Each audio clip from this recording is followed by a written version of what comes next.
Kenyang makan timbung, saya gas lanjut petualangan ke lokasi baru. Namanya Danau Lebo. Terbentuk dari luapan sungai Brangrea dan Brangene di sekitar daerah Taliwang. Danau Lebo di Taliwang ini bukan cuma cantik, tapi di sini juga menjadi sumber penghidupan masyarakat sekitar. Nah, dari semalam Pak Yakub dan Pak Nurdin ini menebar jaring. Jadi sekarang kita tinggal ambil aja jaringnya. Gimana Pak jaringnya? Kita. Yaps, danau ini banyak banget hasil alamnya loh. Mulai dari bunga teratai, eceng gondok, sampai ikan air tawar juga banyak. Yang paling sering ketangkep ya ikan nila dan ikan gabus. Tapi kali ini saya dapat ikan apa ya? Untuk penanda jaringnya itu pakai pancang kayu seperti ini. Ini sih memang harus tinggi ya kayunya, karena kalau enggak dari jauh sama aja kayak batang-batang teratai itu. Nah, akhirnya ketemu juga nih penanda jaringnya. Kalau nggak dikasih batang setinggi ini, bisa-bisa nyasar nih. Kita jalan ke arah mana ini Pak? Ini aja, kita akan bawa ke sana. Dari sana ke situ, ke arah jaring ya? Jadi sebelum mengangkat jaring ini biasanya kebiasaan bapak-bapak di sini di pagi hari itu pukul-pukul air. Tujuannya untuk menggiring ikan ya Pak. Jadi ikannya itu takut sama suara air sama percikan, larinya nanti terperangkap di jaring. Nah, ini aja nah. Nah, Apa namanya pukul-pukul di sini Pak? ya tepi air. Tepi air. Kita tepi-tepi air dulu.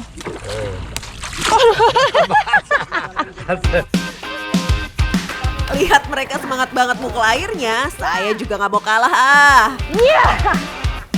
Ya. Wih.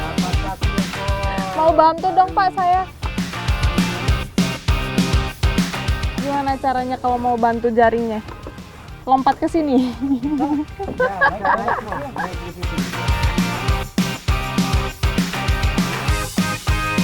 Di danau ini saking jernihnya airnya ya. Jadi kalau dapat ikan tuh kelihatan. Wih, hampir lepas.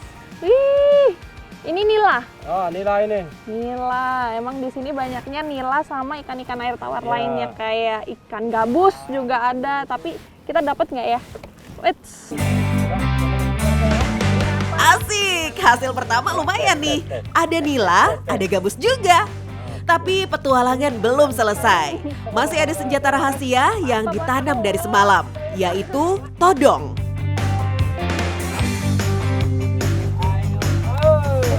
Banyak daun-daun. Wih, besar. Ini gabus ya? Wah. Ini dapat ikan gabus besar banget nih. Lumayan nih, ada berapa ya Pak? Ada 3 ekor itu. 3 gabus, 1 nila. Lumayan nih. Saatnya dikeluarin satu-satu dari todongnya buat lihat ikan yang ketangkep.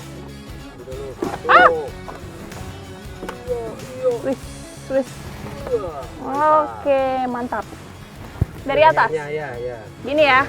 Nah, ini saya pegang yang kecil dulu. Ini yang paling kecil aja sebesar ini ya panjangnya. Nih, mantap. Cara megangnya ini saya baru berani buat nunjukin ke kalian nih tangkapan kita yang lebih besar. Tuh perbandingannya. Lumayan ya. Ini biasanya diolah jadi apa Pak? Itu kita kelalebo itu. Jadi kelalebo? Ya, kita pakai kembang tonyong. Oke, berarti ikannya udah dapet. Satu lagi bahan yang belum kita dapat, kita akan cari kembang tonyong atau teratai. Iya. Yuk Pak. Ayah. Oke, sekarang giliran cari pasangannya ya. Kembang tonyong atau bunga teratai muda. Satu lagi nih ciri khas dari Danau Lebo Taliwang. Di sini pasti banyak sekali bunga teratai. Nah ini tapi kita panen yang masih kuncup kecil-kecil seperti ini. Kalau di sini sih nyebutnya kembang tonyong. Cara petiknya begini Diana, tegak gini aja. Oh nggak perlu pakai kuku di sini, gini aja. Itu. Oh, iya. Yuk, panen yang masih kuncup. Ingat, ukurannya harus pas, biar nanti rasanya juga lebih enak. Oke, nah kita pun carinya yang ukurannya itu masih nggak terlalu kecil tapi masih sedang-sedang. Kalau yang ini itu, kalau kata Pak Nurdin itu terlalu besar, bedanya nanti di rasanya. Oh iya, bukan cuma kuncup bunganya yang bisa dimasak, batang mudanya juga bisa dicicipin langsung loh. Ini yang mana Pak? Ya, ini. Yang ini ya. Oh, jadi ini akarnya, bawahnya lagi nih. Ya, yang bisa makan. Yang Langsung udah. aja, gimana Pak? Tunjukin. Oh, dipatah. Iya.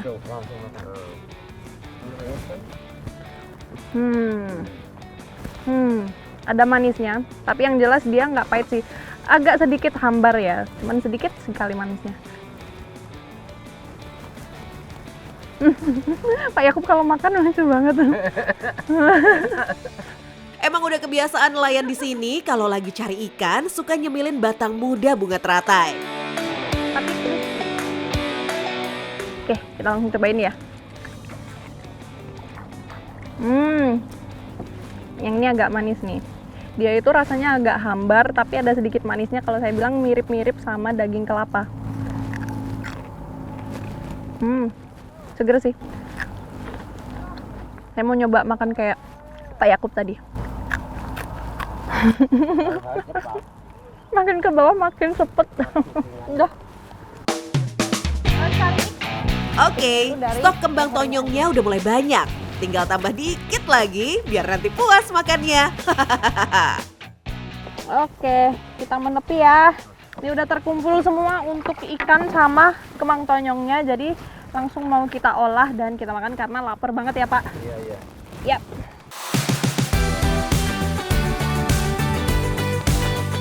Hasil berburu ikan sama peti kembang tonyong tadi langsung dimasak. Bonusnya, view Danau Lebo yang dari tadi saya kelilingin. Fix, makan siang estetik nih hari ini. Untuk bikin kelalebo ini, nah yang penting itu cara untuk tahu mengupas kembang tonyongnya. Nah, jadi bagian hijaunya ini dibuang dan bagian dalamnya ini dibuang juga. Jadi yang diambil hanya yang putih saja. Kalau yang hijau apa Bu? Pahit? Pahit. Yang kuning juga pahit. Oh, jadi diambil yang putih aja ya. Makanya yang diambil yang muda-muda. Kalau yang tua kayak gini tetap bisa, tapi nah kelopaknya aja. Kami bagi tugas ya. Saya kupas kembang tonyongnya, sementara Ibu Nur sat-set ngulek bumbu. Mulai dari bawang merah, bawang putih, dan cabai. Ini bumbunya ini sudah jadi, siap ditumis aja ini. Oh, udah langsung ditumis ya? aja, ya. Oke. Sebelum bumbu ditumis, ada satu rahasia nih. Yap, asam jawa. Asam jawa diremas pakai air, terus yang dipakai air perasannya aja. Terus dicampur sama bumbu.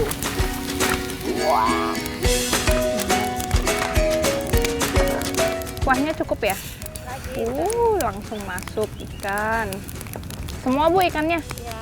Wih, masak besar kita nih. Yaps, sekarang giliran ikan-ikannya yang masuk ke bumbu. Aduh, Oh, ya. perut makin keroncongan nih. Ini dia bagian paling penting untuk membuat kelelebo. Nih, langsung kita masukin aja ke kuah yang udah mau mendidih. Nah, ini dia bintang utamanya. Kembang tonyong langsung masuk ke kuah. Tinggal tambah tomat, terus tunggu sampai mendidih.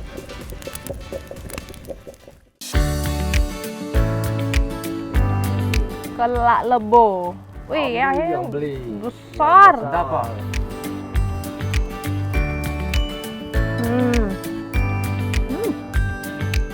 Teksturnya itu kayak kol, tapi agak lebih keras sedikit. Nah, untuk rasanya sendiri ini asam, tapi bukan asam yang asam sekali. Masih cocok untuk dijadikan sayur seperti ini.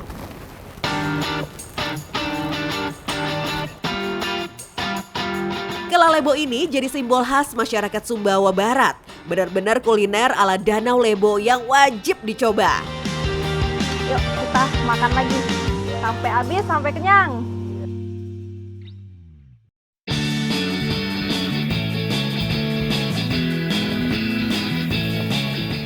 Kalau ngomongin soal Sumbawa, banyak orang pasti langsung kepikiran susu kuda liar. Nah, kalau saya penasaran bukan cuma buat nyicipin aja nih, tapi juga ngikutin proses memerah susu bersama keluarga Pak Samsudin. Kalau makan, mereka pintar nyari sendiri. Tapi kalau soal minum, ya tetap harus dibantu nih. Apalagi di sini sumber air terbatas. Jadi air minumnya rutin disediain 3 kali sehari.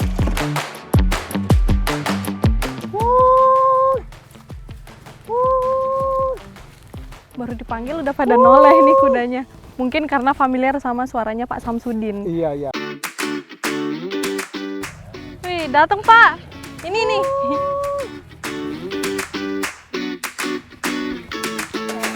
Sekarang saatnya masuk ke bagian yang paling saya tunggu nih, memerah susu kuda.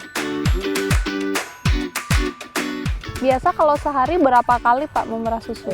Pokoknya 3 jam sekali. 3 jam kita sekali peras, bisa 3 ya? jam sekali kita peras.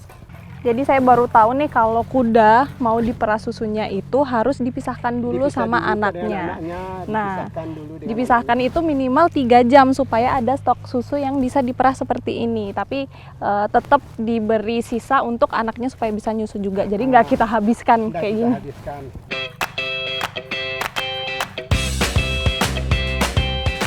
Nah, hasil susu yang didapatkan dari 1 ekor kuda pun nggak terlalu banyak. Ini setiap 3 jam itu bisa menghasilkan sekitar 2 gelas. Susu kuda ini tuh punya kandungan lemak lebih rendah dari susu sapi. Udah gitu kayak vitamin C dan laktosa alami. Jadi pasti sehat kalau dikonsumsi. Pak, saya mau nyobain merah boleh nggak? Boleh lah. Yang ini? Yang ini. Oh, oke. Jadi 1 tangan pegang wadah. Satu tangannya memerah. Satu tangannya merah. Iya, kayaknya kudanya harus dipegangin sama Pak Samsudin. Soalnya saya orang baru, jadi biar nggak ngamuk. Kayak tadi ya Pak caranya. Iya. Oke, sekarang giliran saya nyobain nih. Ini baru pertama kali saya memerah susu kuda. Oke, nggak beda jauh sama memerah susu sapi ataupun susu domba. Cuman kalau yang kuda ini saya nggak tahu apakah saya belum terbiasa memang ya. Jadi yang keluar itu sedikit-sedikit. Nah itu sudah pandai dia, sudah biasa dia. Baru pertama kali iya. Pak. Pertama kali tadi kan sedikit keluar, Iya. sekarang sudah banyak kan. Oh, pandai dia. ternyata Luar seperti biasa. ini caranya. Iya. Jago juga Bapak kalau ngajarin. Iya, luar biasa, bisa juga ya. Tapi lama-lama berasa juga ya di Iya, tangan ini iya, pegel memang. Pak. Iya, pegel. Istirahat dulu kalau saya ini mah lama dapetnya. Iya. Jarang ini orang yang bisa ini, betul jarang ini orang yang dari sana orang yang coba meras nih jarang yang. Ini kudanya juga Pak yang jinak jadi bisa. Kalau kudanya nggak jinak ya mungkin takut saya. Oke, the moment of truth nih. Susunya baru aja diperah, disaring dulu, terus langsung bisa dicicip. Wah, ini dia hasilnya. Dari aromanya sih nggak ada aromanya sama sekali. Kayak Jujur, rasa tebu, iya. enak. Saya langsung coba ya Pak. Ya.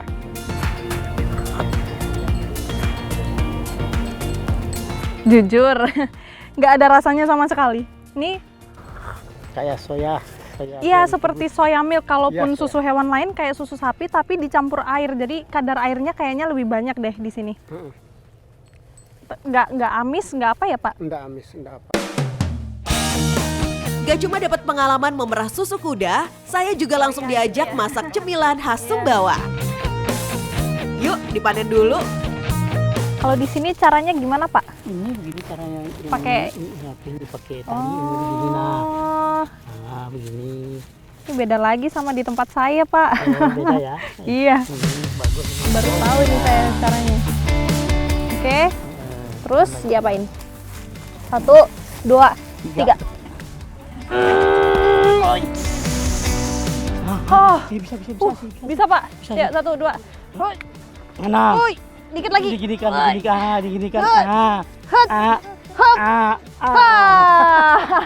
Akhirnya bisa juga.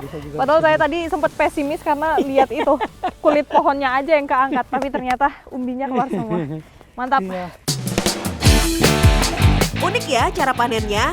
Ditarik pakai tali biar umbinya keangkat Gimana nih, nggak pakai Pak? patah. Satu pohon aja udah dapat banyak. Fix, cukup nih buat 1 porsi kue bingka. Saya bawa ini buat langsung dibersihin ya Pak. Oke, sekarang kita lagi bikin kue bingka, tapi bahan utamanya kita ganti pakai ubi. Jadi ini harus diparut dulu sampai benar-benar lembut dan butuhnya banyak. Setelah diparut halus, singkong dicampur ke adonan yang isinya telur, gula pasir, mentega cair. Semua diaduk sampai rata, terus dituang ke loyang buat dikukus sampai matang.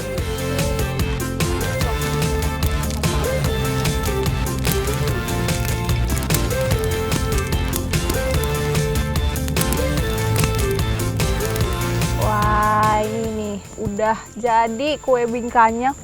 Masih panas. Nah, mumpung nih masih kayak gini, langsung aja kita makan.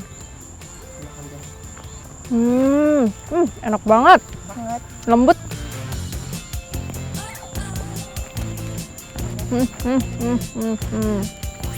Ini Kak.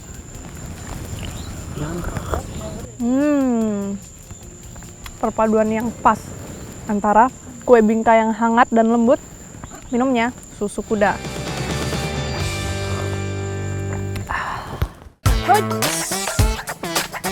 Sini ya. Ini meskipun di atas pohon ya, tapi kita tetap harus pakai gala yang panjang banget. Ini mungkin sekitar 5 meter nih. Lembut banget sih emang.